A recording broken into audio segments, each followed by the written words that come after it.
तो हम ज़्यादा समय वेस्ट करेंगे नहीं, ठीक है ना। हम जानते हैं अभी हम क्या पढ़ रहे हैं, 107 एंजाइम, ठीक है। यूनिट नंबर 2 हम आज स्टार्ट कर रहे हैं, जो है हमारे पास फीचर्स ऑफ एंजाइम कैटेलिसिस, ठीक है। आ जाओ, तो इंट्रोडक्शन से बात करते हैं, सिंपल सा है, ठीक है। बोला जा रहा है, in previous unit you have learn that enzymes are biocatalyst that are highly specialized protein, special type के प्रोटीन होते हैं, ठीक है ना।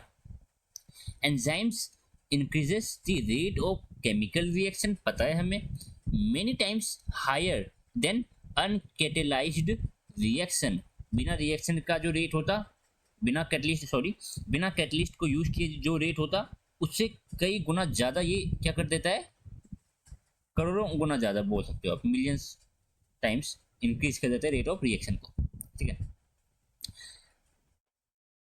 In the previous unit you will learn about enzyme work, हमने देख रखा है, how enzymes increases the rate of reaction by lowering free energy barrier that, एक सेकेंड, इसी यूनिट में पढ़ेंगे हम ये चीज़, ठीक है ना, कि how enzyme increases the rate of reaction, rate of reaction को वो बढ़ाता कैसे है, रेट ऑफ रिएक्शन को इंक्रीज कैसे करता है, वो हम देखने वाले हैं, बाय लोअरिंग दी activation barrier, free activation, free energy barrier, ठीक है ना, फ्री एक्टिवेशन एनर्जी बैरियर बोल सकते हो आप इसको, देखेंगे अभी बात करेंगे आगे। That split reactants and products, how do they lower the activation energy, वो एक्टिवेशन एनर्जी को कम कैसे करते हैं, और एक्टिवेशन एनर्जी होती क्या है, अभी सब बात करेंगे, टेंशन मत लेना, वैसे तो पता होगा, इतने भी बच्चे नहीं हो आप, ठीक है ना। However, they do not alter the equilibrium of the reaction, equilibrium point को वो शिफ्ट नहीं करता, ठीक है ना। याद रखो जरा कि जो कैटलिस्ट होता है वो इक्विलिब्रियम पॉइंट को चेंज नहीं करता है, ठीक है ना, वो जल्दी इक्विलिब्रियम अचीव करा देता है। अगर मान लो कोई रिएक्शन बिना कैटलिस्ट के हो रहा है तो इक्विलिब्रियम पॉइंट को अचीव होने में हमें मान लो 10 घंटे लगने वाले हैं, 10 घंटे में इक्विलिब्रियम अचीव हो जाएगा। अगर वहीं पे हम उसी रिएक्शन को कैटलिस्ट यूज करके कराते तो कुछ सेकंड में ही इक्विलिब्रियम हमें अचीव हो जाता, ठीक है ना, तो फास्टर इक्विलिब्रियम अचीव हो जाती है। In the first section of this unit, you will learn about various theories of chemical kinetics, ठीक है। Purpose of studying these theories is to gain, हाँ इस सेक्शन में पढ़ेंगे, वही मैं सोचूं, ठीक है ना, इस सेक्शन में पढ़ेंगे हम यही कि जो आपका जो कैटलिस्ट है वो कैसे काम करता है, ठीक है। कुछ थियरीज दी गई है उनको हम देखेंगे, ठीक है, कैटलिस्ट के वर्क करने का तरीका क्या है। Purpose of studying these theories is to gain an understanding of chemical mechanism which will later help us in understanding enzyme kinetics, enzymes कैसे काम करते हैं, जिसको समझने के लिए हमें पता पहले करना पड़ेगा कि क्या हो रही है, रेट ऑफ रिएक्शन बढ़ाने कैसे बढ़ रहा है, क्या ऐसा एंजाइम ऐसा क्या कर दे रहा है कि रेट ऑफ रिएक्शन इंक्रीज हो जा रहा है, ठीक है। The concept of reaction rate and thermodynamics of reaction, transition state, activation energy, collision theory will facilitate our understanding of enzyme kinetics and thus enzyme catalyst, ठीक है ना। अगर एंजाइम काइनेटिक्स एंजाइम कैटलिस्ट को समझना है आपको तो हमें जानना पड़ेगा कि रिएक्शन का रेट क्या होता है, कैसे हम डिफाइन करते हैं रिएक्शन की रेट को, थर्मोडायनेमिक ऑफ रिएक्शन क्या होती है, ठीक है ना, ट्रांजिशन स्टेट क्या होती है, एक्टिवेशन एनर्जी क्या होती है, कोलिजन थ्योरी क्या ही है, ठीक है ना, लॉक एंड की मैकेनिज्म, आगे बहुत सारी चीज़ें हैं, आगे देखेंगे भी, ठीक है। तो मुझे थोड़ा जल्दी कराना पड़ेगा, ये टाइम वेस्ट नहीं करेंगे हम, ठीक है। You have read about the two characteristics property of enzyme in the previous unit, ठीक है ना। पहला क्या था, कैटालिटिक एफिशिएंसी, और दूसरा क्या था, सबस्ट्रेट स्पेसिफिसिटी, ठीक है। What accounts for the specificity of enzyme, ठीक है ना। एंजाइम स्पेसिफिसिटी समझ रहे हो ना, किसी पर्टिकुलर रिएक्शन को ही एक एंजाइम कराता है। एक एंजाइम जो होता है, कोई एक एंजाइम ले लो, ये 10 टाइप की रिएक्शंस को नहीं कराता, वो एक किसी पर्टिकुलर रिएक्शन के लिए यूज होता है। तो ऐसा क्या है इसके स्पेसिफिक जो इसका ये जो स्पेसिफिक नेचर के होते हैं, तो क्या है इसके अंदर, क्यों ये ऐसे हैं कि ये 10 तरह के डिफरेंट रिएक्शन को नहीं कराते, सिर्फ एक ही टाइप के रिएक्शन को करवा पाते हैं, ऐसा क्या है, ठीक है। The specificity of enzyme seems to be contributed by the arrangement। जो स्पेसिफिक नेचर का है एंजाइम, जो स्पेसिफिक नेचर समझ रहे हो ना, ठीक ना। तो ये जो स्पेसिफिक नेचर है ये किसके वजह से आ रहा है, ये आ रहा है arrangement of functional group in the enzyme active site. Enzyme की जो एक्टिव साइट है, मान लो ये पूरा हमारे पास एंजाइम की एक्टिव साइट है, एंजाइम की एक्टिव साइट में जो प्रोटीन के बने हैं ना एंजाइम, तो यहाँ पे जो कोई फंक्शनल ग्रुप होंगे, इस एरिया में जो फंक्शनल ग्रुप होंगे वो कंट्रीब्यूट करता है इसके स्पेसिफिक नेचर होने में, ठीक है ना।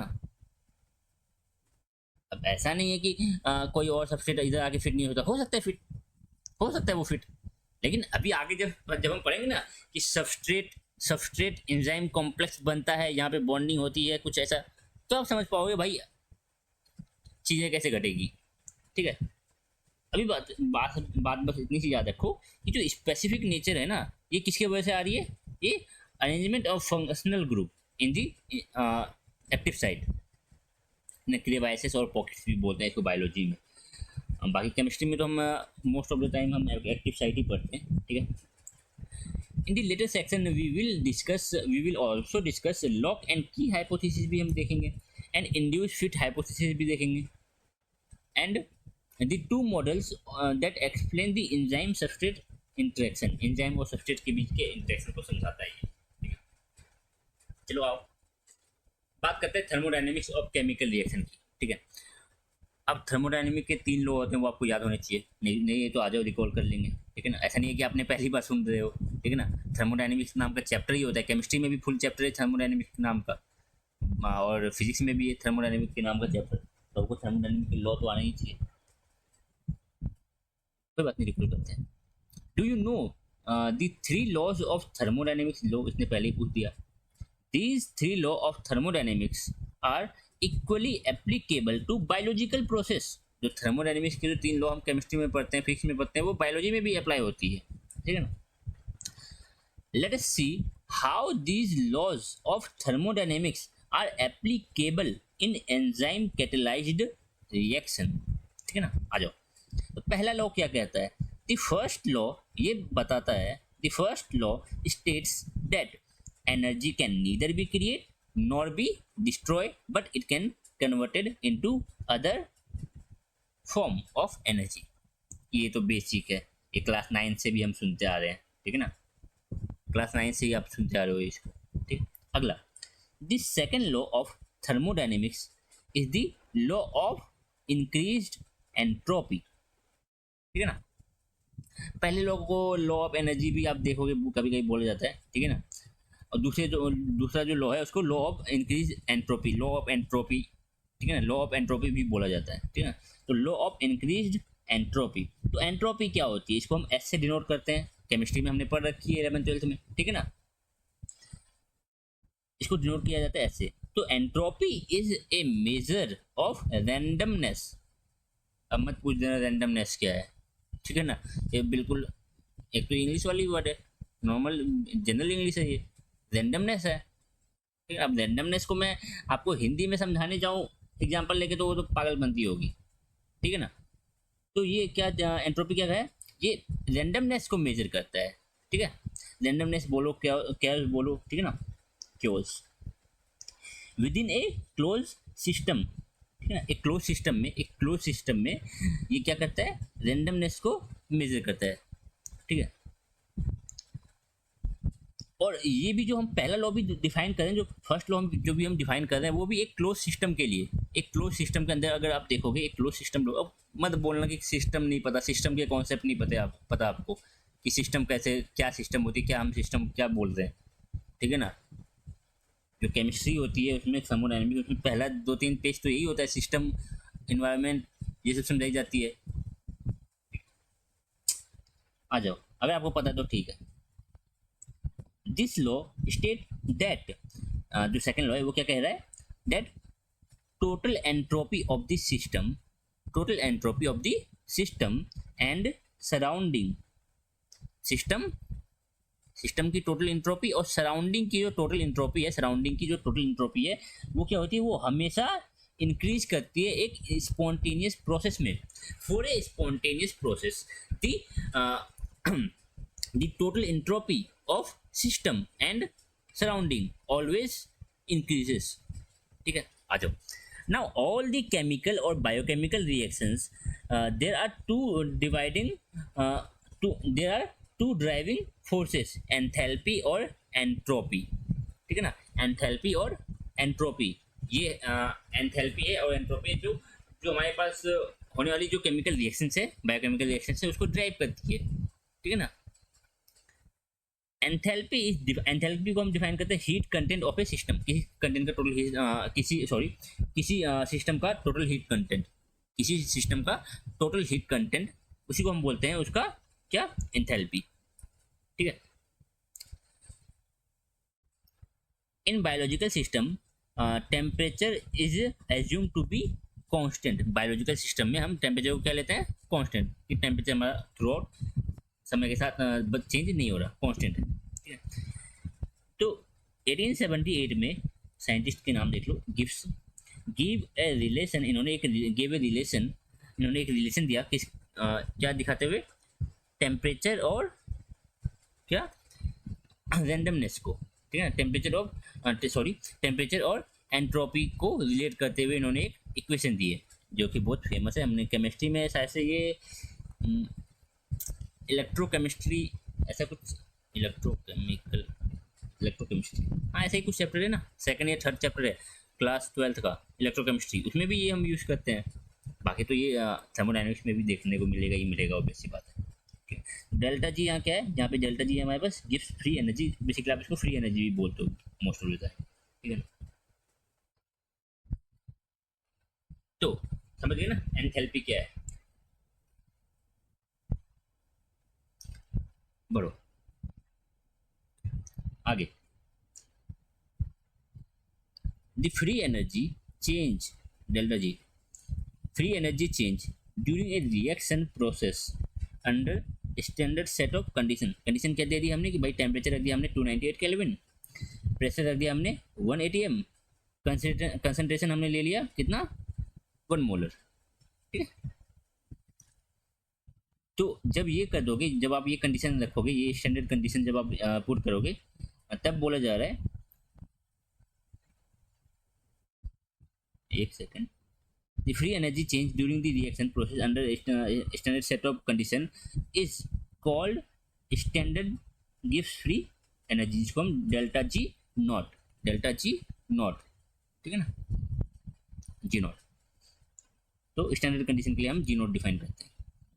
तो स्टैंडर्ड कंडीशन याद रख लो, टेम्परेचर को आपको 298 कर देना है, आपको कंसंट्रेशन को 1 मोलर कर देना है, आपको प्रेशर 1 atm रखना है. स्टैंडर्ड कंडीशन तो पता ही होती है हमें, कितनी बार तो हमने यूज़ कर रखी है केमिस्ट्री में. ठीक है.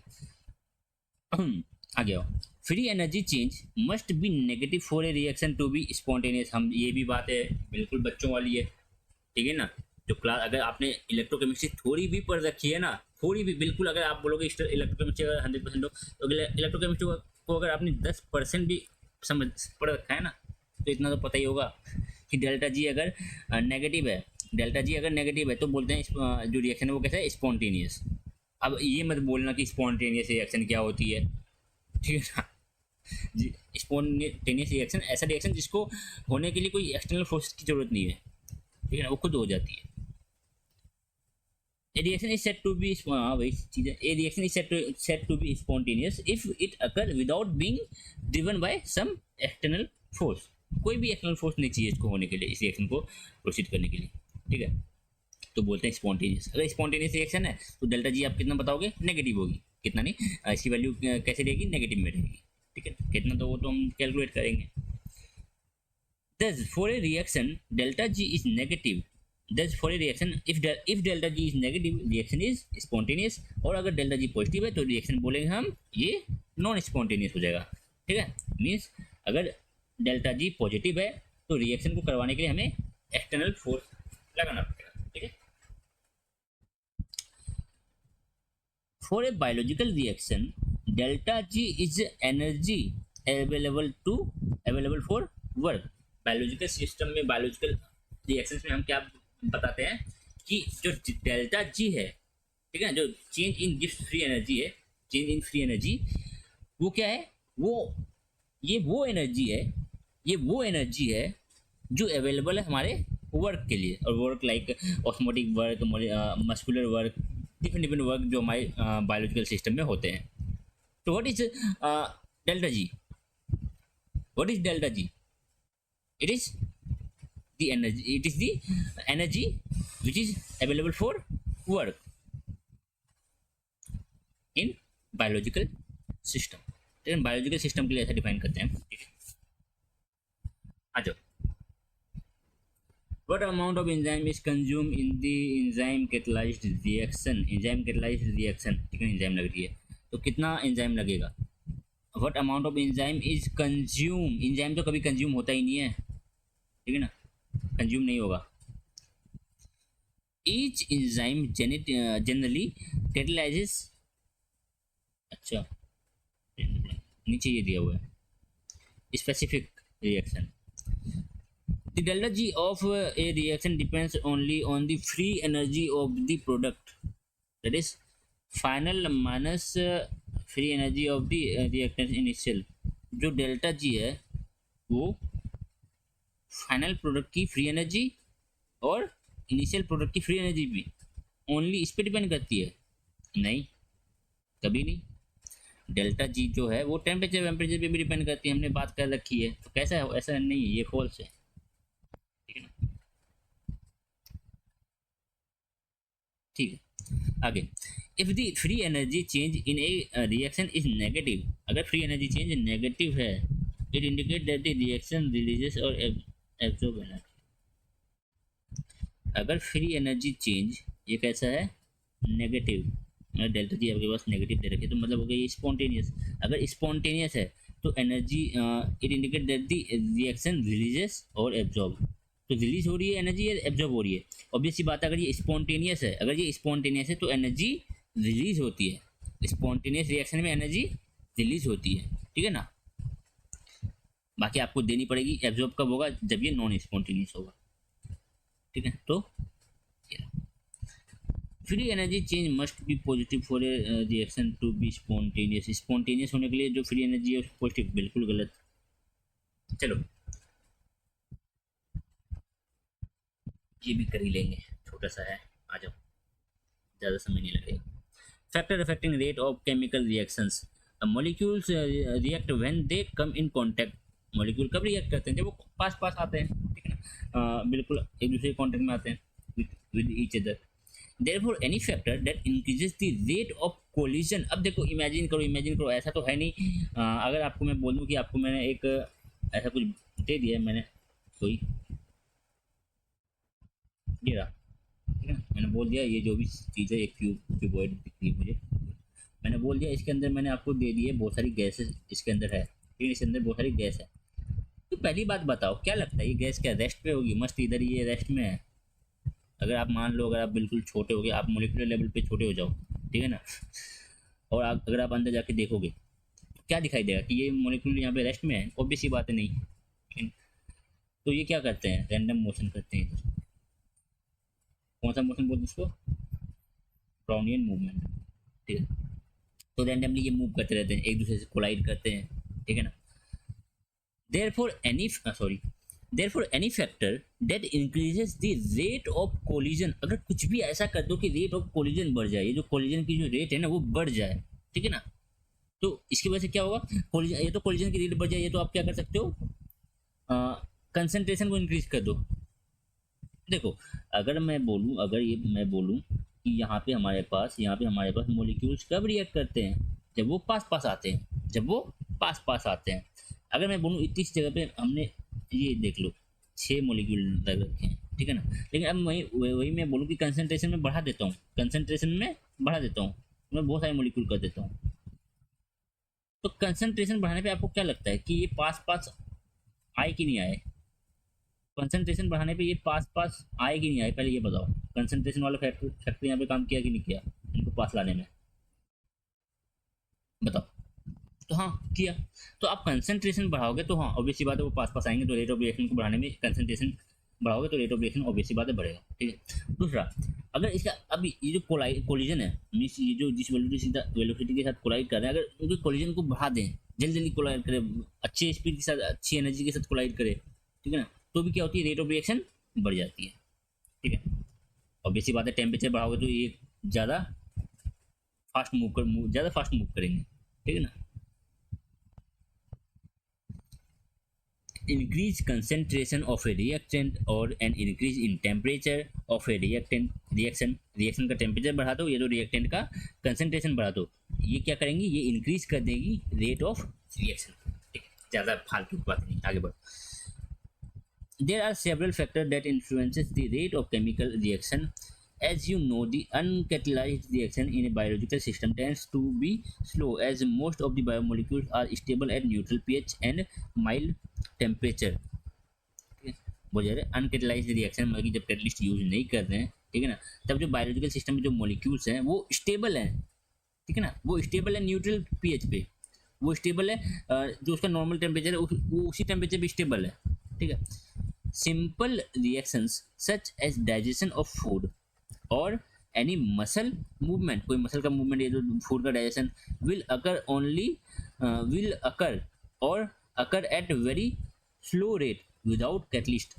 अगर कैटलिस्ट को यूज नहीं करोगे तो ये जो फंक्शन है जो बॉडी में हो रही है, फूड का पचना, फूड का डाइजेशन होना, मसल का मूवमेंट, तो हाँ ये तो होगी होगी लेकिन बहुत स्लो, वेरी स्लो, या तो नहीं होगी या तो होगी तो बहुत स्लो होगी।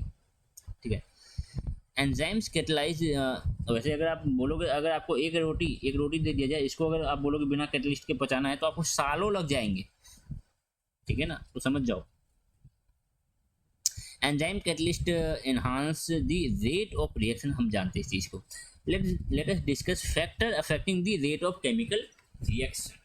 क्या क्या फैक्टर्स है जो केमिकल रिएक्शन को अफेक्ट कर रहे हैं, तो पढ़ेंगे हम अभी कोलिजन एंड एक्टिवेशन एनर्जी।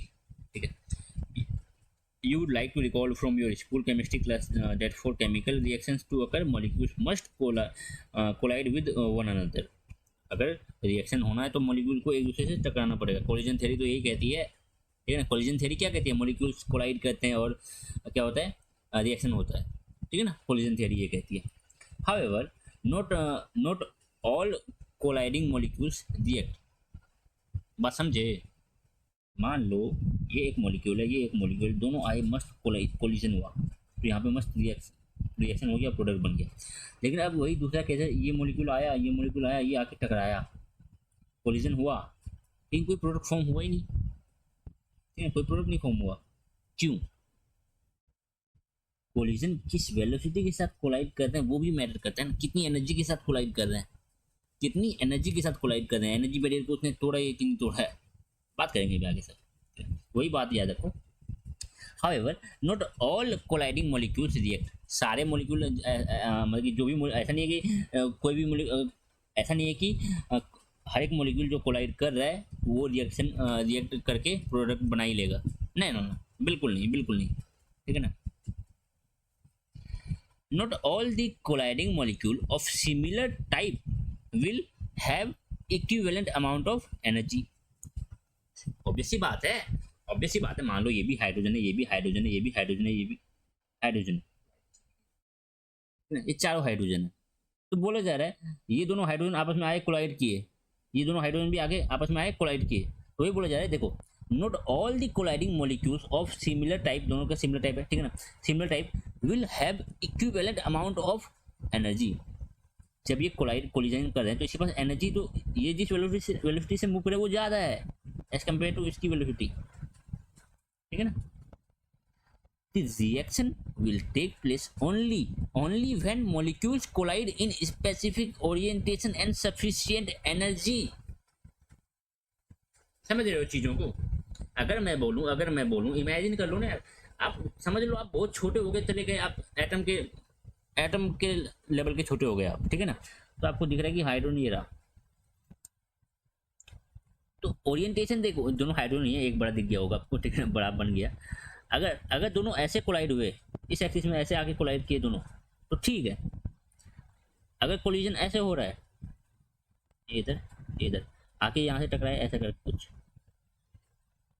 ये इधर जा रहा है, ये इधर जा रहा है, या कोलिजन तो इधर भी हुआ, लेकिन ओरिएंटेशन मैटर करता है ना। कोलिजन का ओरिएंटेशन देखो, यहाँ पे यहाँ पे कोलिजन का ओरिएंटेशन देखो और यहाँ पे कोलिजन का ओरिएंटेशन देखो, नहीं तो पीछे बना देते हैं ये वाला।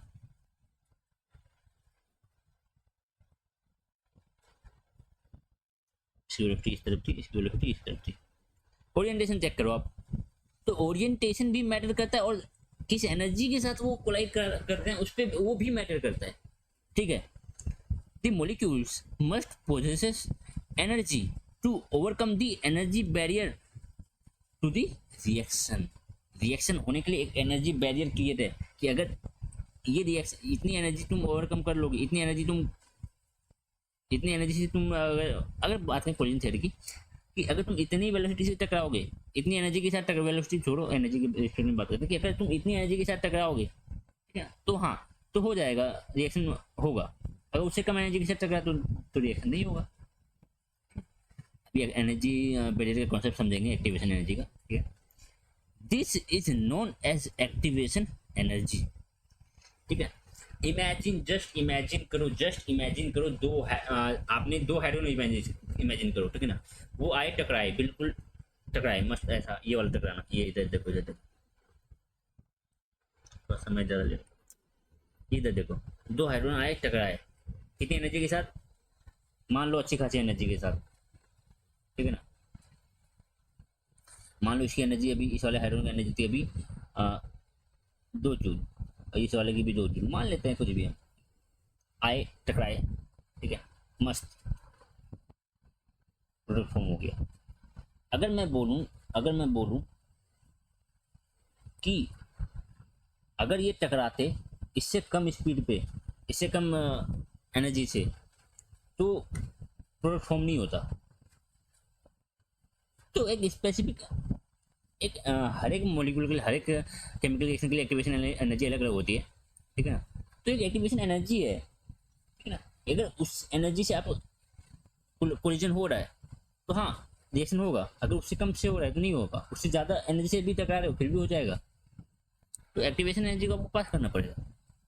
The activation energy is an energy barrier between substrate and product. वैसे तो ये वाला डायग्राम तो बहुत फेमस है, ये रहा यहाँ पे सबस्ट्रेट, ये रहा यहाँ पे प्रोडक्ट, सबस्ट्रेट प्रोडक्ट, ठीक है ना। तो एक्टिवेशन एनर्जी क्या है, एक्टिवेशन एनर्जी क्या है, ये वाली एनर्जी है, ये रेड वाली ग्राफ को देखो अभी, ठीक है ना, ये वाली एनर्जी है।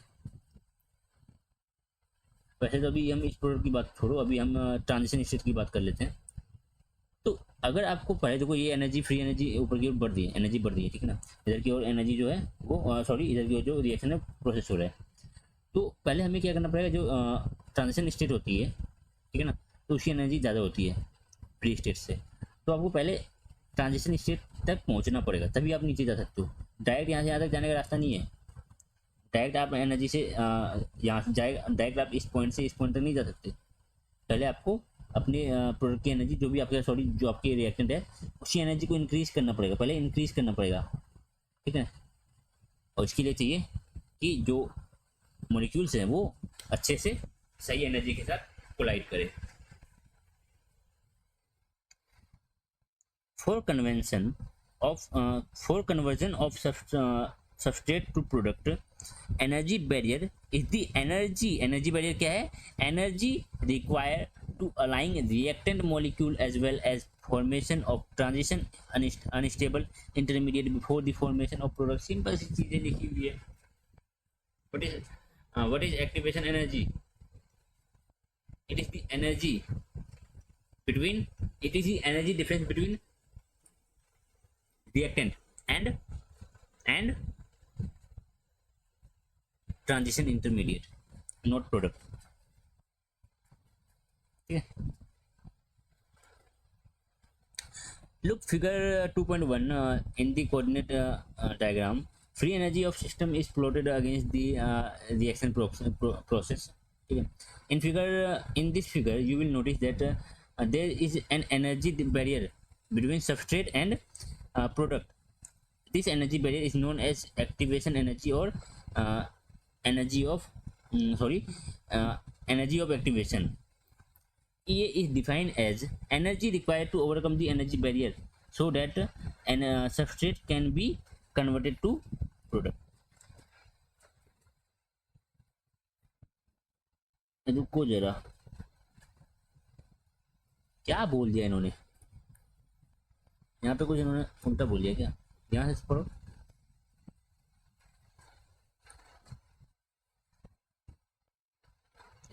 In this figure you will notice that there is an energy barrier between substrate and product। Substrate और प्रोडक्ट, इनके बीच में जो एनर्जी बैरियर है, this energy barrier is known as activation energy. No no no no no no, बिल्कुल नहीं, बिल्कुल नहीं, बिल्कुल नहीं, कभी नहीं, बिल्कुल गलत लिखा हुआ। सबस्ट्रेट और प्रोडक्ट, ये जो एनर्जी डिफरेंस है, ये एक्टिवेशन एनर्जी नहीं है। What is activation energy? It is the energy difference between reactant and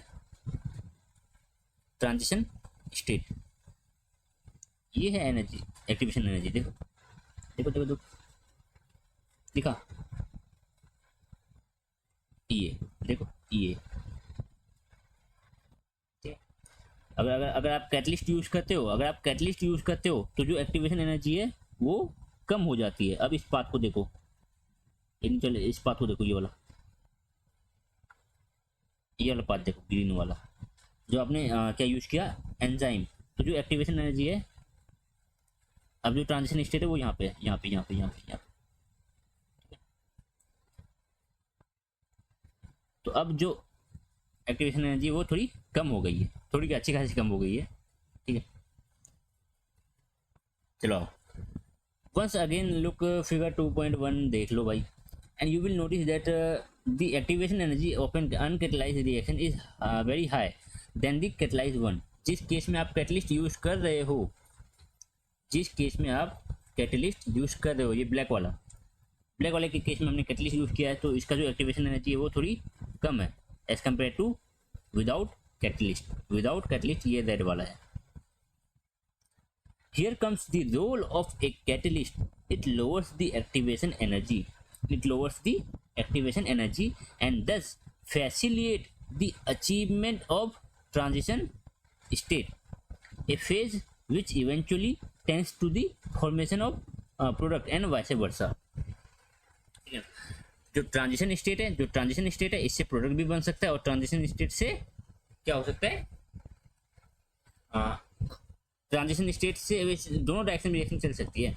transition state से आप प्रोडक्ट बना लो, ट्रांजिशन स्टेट से वो वापस से ये रिएक्शन भी बन सकता है। और जो प्रोडक्ट है, अगर वो बैकवर्ड रिएक्शन देखोगे तो जो प्रोडक्ट है वो ट्रांजिशन स्टेट में जाएगा, देन वो रिएक्टेंट बनेगा।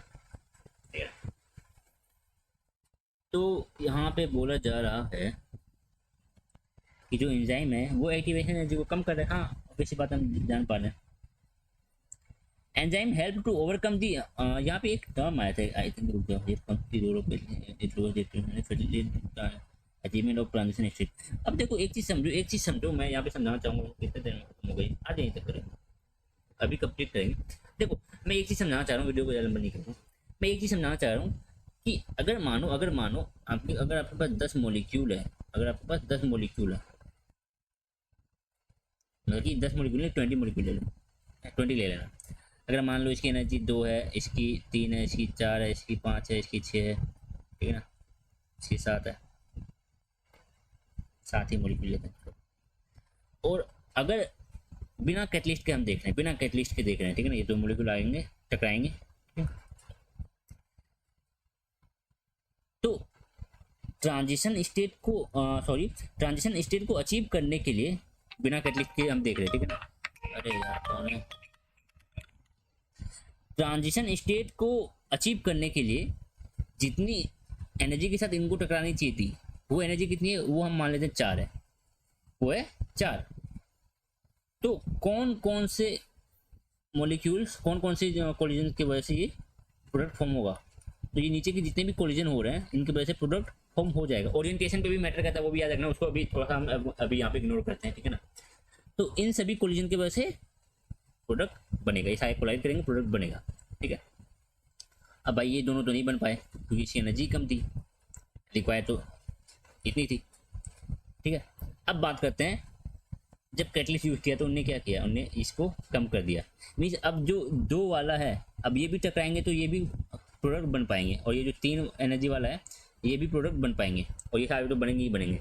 तो बताओ अब उसी समय में ये दोनों भी बन जा रहे हैं, तो जो प्रोडक्ट है, टाइम तो वही है, टाइम तो नहीं चेंज हुआ, टाइम तो वही है, लेकिन अब जो प्रोडक्ट है वो ज़्यादा बन रहा है, तो रेट ऑफ रिएक्शन बढ़ी कि नहीं बढ़ी। तो कुछ ऐसे ही काम करती है चीज़ें। Enzymes help to overcome the energy barrier, वो एनर्जी बैरियर को ओवरकम करने में हेल्प करती है, क्योंकि वो एनर्जी बैरियर को ही कम कर दे रहे हैं लोग।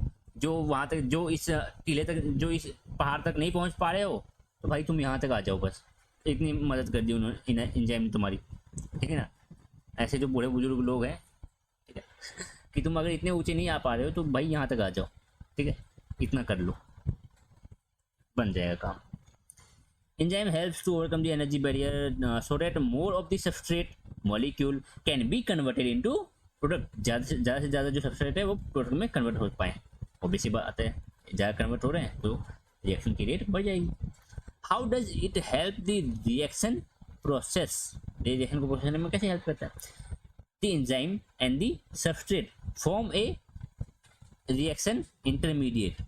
जो एंजाइम है उससे आगे सबस्ट्रेट जुड़ता है, मान लो सबस्ट्रेट है, एंजाइम और सबस्ट्रेट जुड़ गया, अब इसको हम बोलेंगे एंजाइम सबस्ट्रेट कॉम्प्लेक्स, ठीक है ना। ये तो रिएक्शन इंटरमीडिएट बोल दो अभी आप इसको। Which help to lower the activation energy, अब यही हेल्प करता है एक्टिवेशन एनर्जी को कम करने में।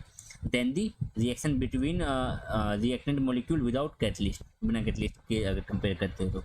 दी एंजाइम सबस्ट्रेट इंटरेक्शन, एंजाइम और सबस्ट्रेट का जो इंटरेक्शन है, creates a new reaction pathway, ये एक नया पाथवे क्रिएट कर देता है जो जिसकी एक्टिवेशन एनर्जी कम होती है। एंजाइम सबस्ट्रेट कॉम्प्लेक्स जो हुआ हमारे पास, एंजाइम और जो सबस्ट्रेट कॉम्प्लेक्स बना है, ठीक है ना, तो ये एक नया ही पाथवे क्रिएट कर देता है रिएक्शन को होने के लिए। It creates a new pathway for reaction to occur, whose transition energy is lower than reaction taking place without enzyme।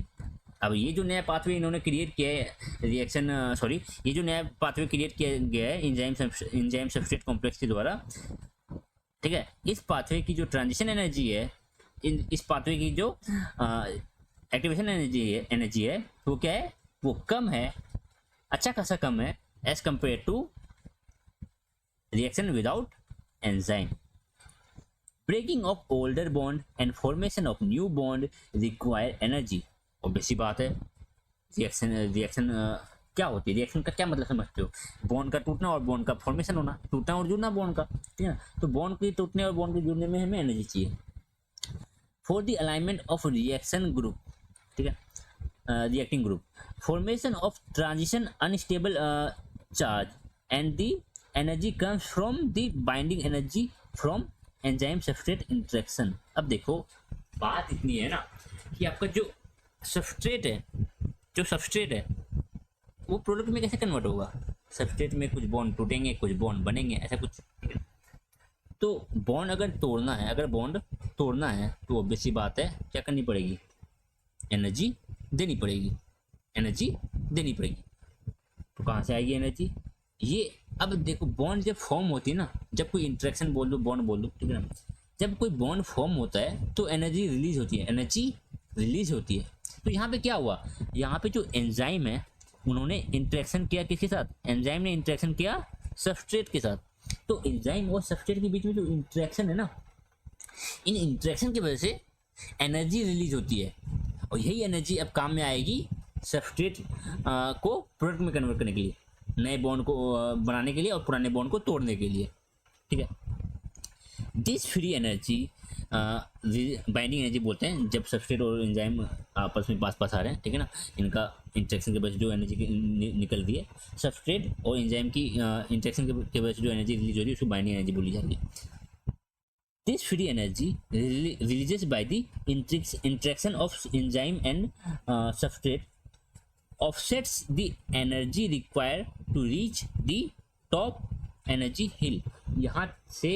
यहाँ से यहाँ तक पहुँचने के लिए जो एनर्जी चाहिए वो कहाँ से आएगी, वो आएगी एंजाइम और सबस्ट्रेट के इंट्रैक्शन के कारण जो एनर्जी रिलीज हुई है वही एनर्जी यहाँ पे काम में आएगी।